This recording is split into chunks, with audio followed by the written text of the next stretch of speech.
Já, Ebba minn, ég tók upp þrjár æfingar fyrir því sem eru mjög góð fyrir öxlina. Fyrst að þetta hefur olbúan upp á hnénu og gæti þess að öxlin sé niðri, það er að segja að öxlin popp ekki upp niður á milli, nota mjög létt lóð og þetta eykur hreyfanleikann mikið, en mjög létt lóð.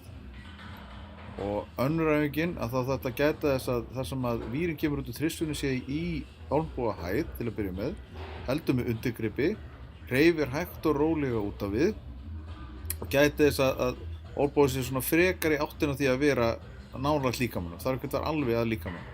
En þessi er alveg geggjuð og finnur það strax, en nota mjög létta þyngd.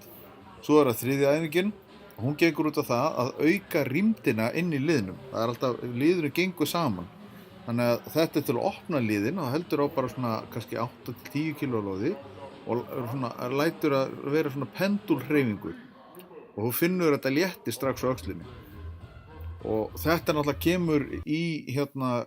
kemur ofan á þessar grunnæfingar sem við vorum að gera manstu, þar sem að þú ert með þessa brjóstpressu og það sem við vorum að gera bara til þess að fá sko hreyfanleika í liðin, það sem þú ert að styrkja liðin, en þá er oft manstu vorum við að gera aðeins styttri hreyfingar heldur að sér fólk oft gera, sem miðast þá eingöngu við það að þetta er algjörlega fyrir utan þess að þú finnur einhvern sársauka eða óþægindi.